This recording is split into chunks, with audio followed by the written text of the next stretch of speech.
Olá pessoal, eu sou André, sou professor de Química e este é o nosso segundo vídeo no tópico de estequiometria, em uma abordagem voltada para o ensino médio.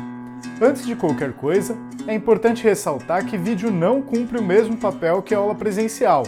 Ele é uma ferramenta interessante para levar alguns conteúdos para os estudantes, mas não cumpre o mesmo papel não.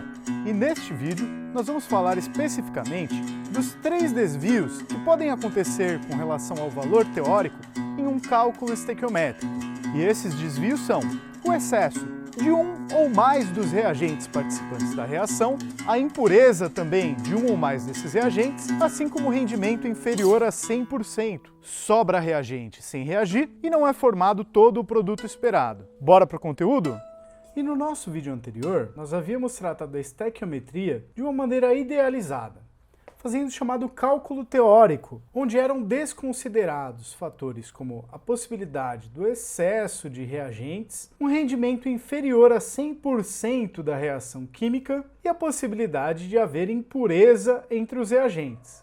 Neste vídeo, nós vamos nos concentrar então em resolver essas 3 idealizações. E a primeira idealização que nós vamos tratar é a possibilidade de haver excesso de um ou mais reagentes participantes da reação química.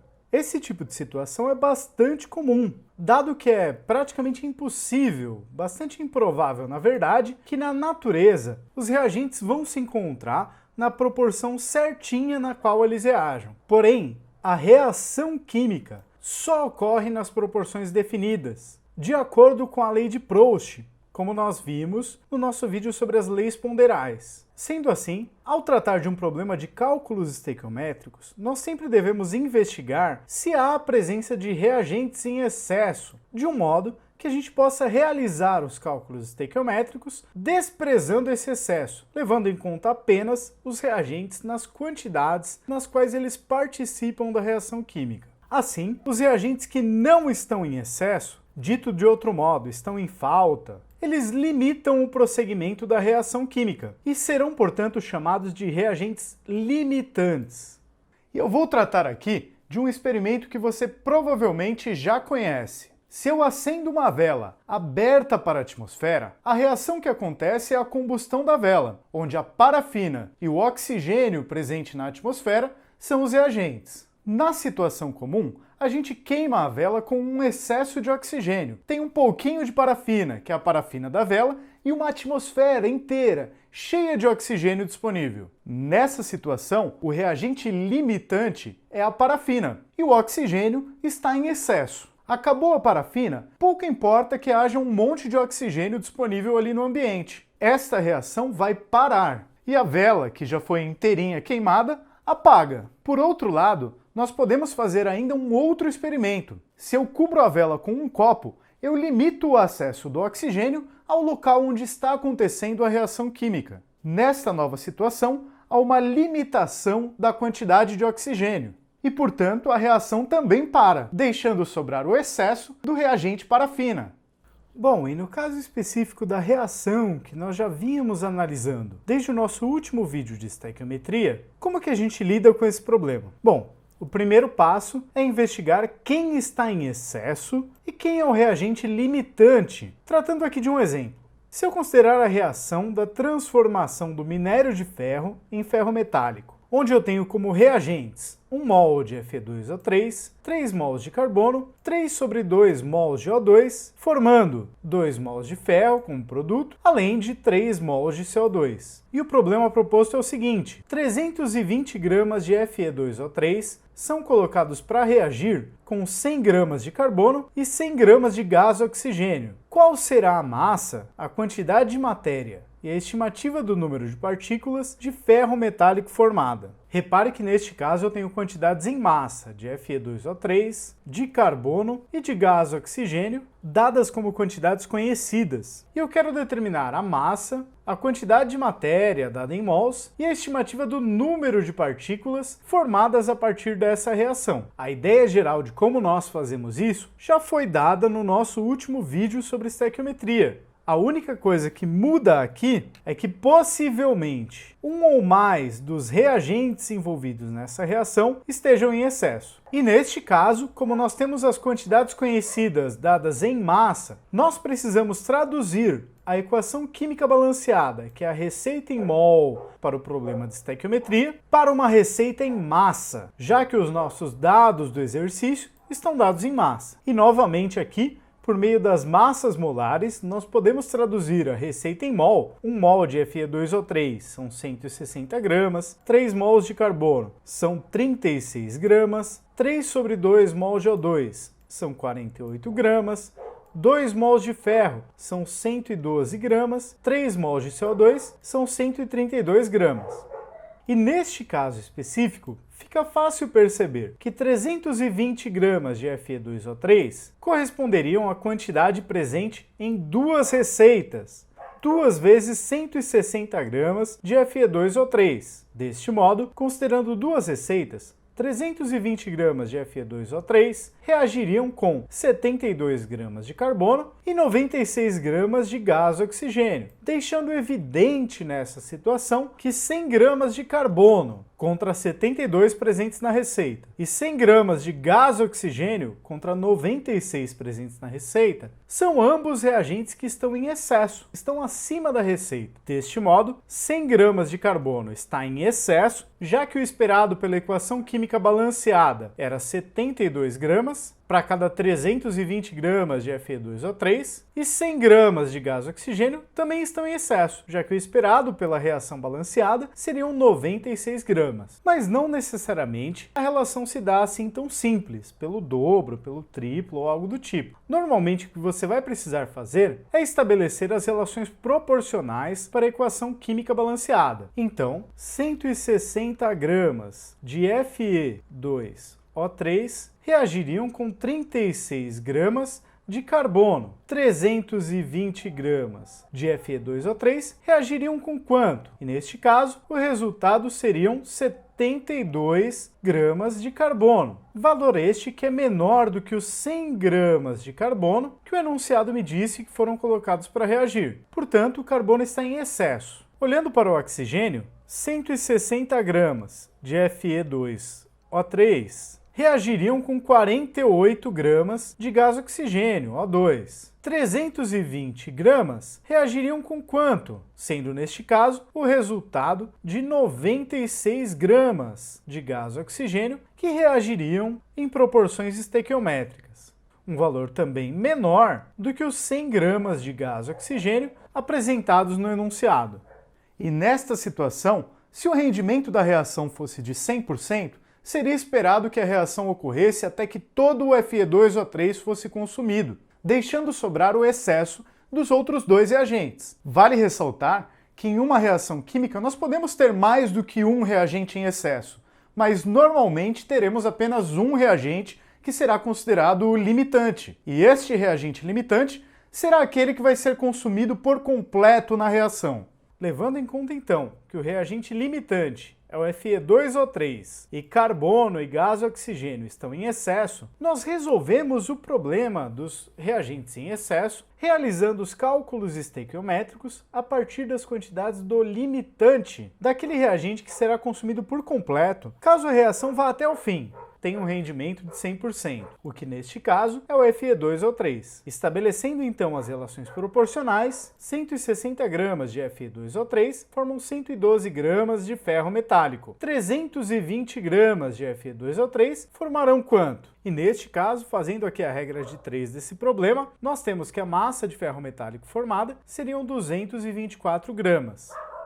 Descobrimos então a massa. Neste caso, nós poderíamos refazer o exercício inteiro com as metodologias já discutidas para cálculos em quantidade de matéria, em mol, ou em estimativa do número de partículas, Mas é muito mais fácil, a partir da quantidade em massa já descoberta, simplesmente converter esses 224 gramas em massa para suas quantidades em mol em número de partículas. E como o produto em questão é o ferro metálico, Fe, e a massa atômica do ferro são 56 unidades de massa atômica, a massa molar do ferro será 56 gramas para cada mol, 56 gramas por mol, fazendo a massa de 224 gramas, que é o que foi produzido pela reação, dividido pela sua massa molar, que são 56 gramas por mol, nós obtemos como resultado que foram formados na reação 4 mols de ferro. E se nós temos 4 mols de ferro, 4 vezes 6 vezes 10 a 23 dá 24 vezes 10 a 23 átomos de ferro livres, metálicos, produzidos por essa reação química. O segundo fator de erro que nós nos propusemos a analisar é que dificilmente uma reação química terá de fato um rendimento de 100%. É muito comum reações químicas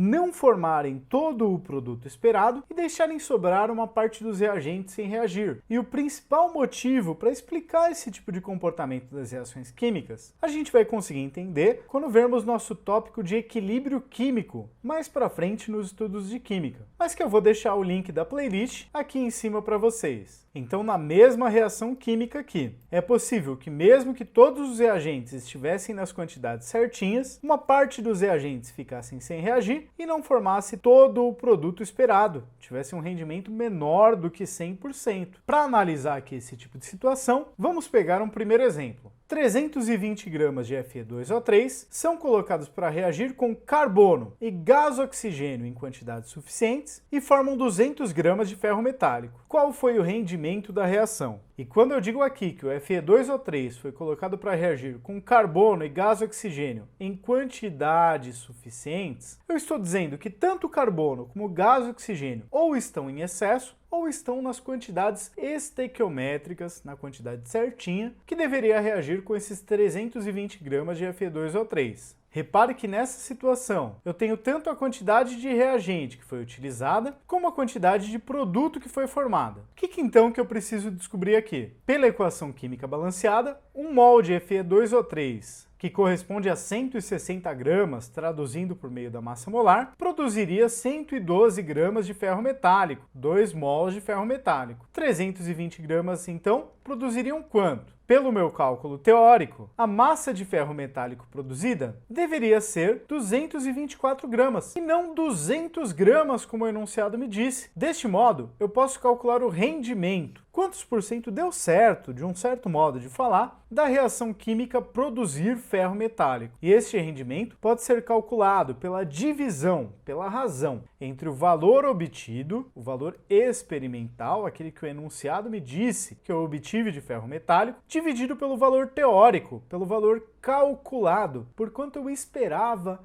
obter de ferro metálico. E essa divisão entre 200 gramas e 224 gramas tem como resultado um valor adimensional, um número. Neste caso, 0,89, o que corresponde a um rendimento de 89%. Na verdade, foi formado 89% da quantidade de ferro metálico que eu esperava obter dessa reação química. Tratando agora de uma segunda possibilidade dos cálculos com rendimento diferente de 100%. E o problema é o seguinte: se eu tiver 320 gramas de Fe2O3 colocados para reagir com carbono e gás oxigênio em quantidades suficientes, novamente, carbono e gás oxigênio ou estão em excesso ou estão nas quantidades estequiométricas, com rendimento de 70%, qual será a massa de ferro metálico produzida? Aqui neste caso, o que eu preciso fazer é novamente fazer o cálculo teórico. Quanto que eu esperaria caso o rendimento fosse de 100%? 160 gramas de Fe2O3 formariam 112 gramas de ferro metálico,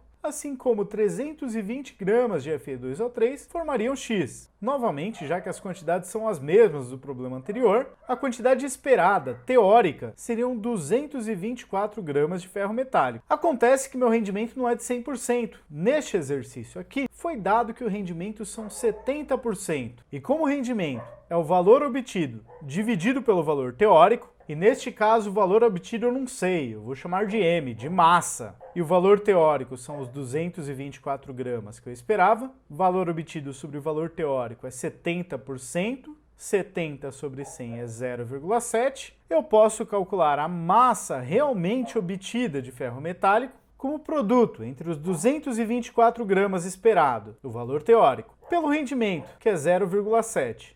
E o resultado que eu obtenho é que a massa de ferro de fato obtida é 156,8 gramas e não 224 gramas, conforme o valor teórico. Reparem no seguinte, o rendimento sempre será menor ou igual a 1, ou seja, menor ou igual a 100%. Afinal, não dá para criar matéria do nada, não é? É impossível ter mais produto do que o valor teórico. Se os dados do experimento derem a entender que o rendimento for maior do que 100%, isso na verdade significa que você está pesando alguma outra coisa, alguma impureza, junto com o seu produto.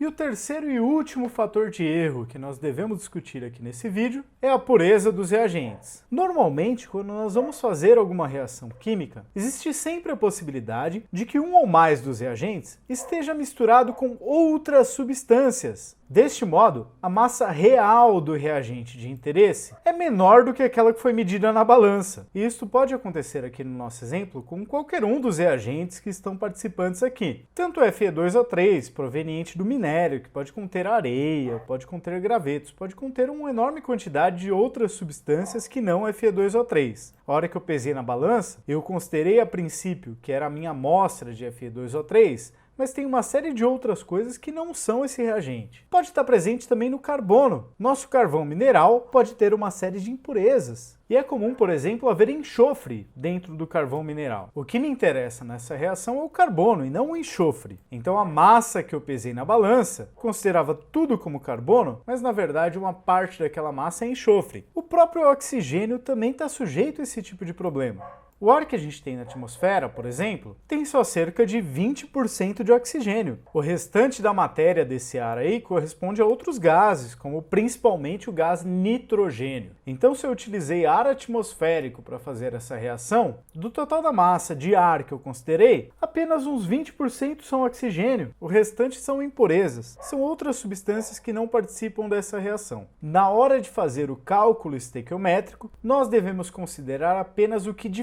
fato há das substâncias químicas que participam da reação. Nós temos que desprezar as impurezas. E para pegar aqui um exemplo, se eu tiver 320 gramas de Fe2O3 e eu sei que a minha amostra de Fe2O3 tem uma pureza de 90%, ou seja, dos 320 gramas, só 90% são Fe2O3 de fato. Os outros 10% são outras substâncias que não participarão da reação. São colocados para reagir com carbono e gás oxigênio em quantidades suficientes. Novamente, quantidades suficientes quer dizer que ou estão em excesso ou estão nas quantidades certinhas para reagir. Qual é a massa de ferro metálico produzida? Neste caso, o primeiro passo que eu tenho que fazer é calcular quanto reagente eu realmente tenho e não aquilo que eu pesei na balança.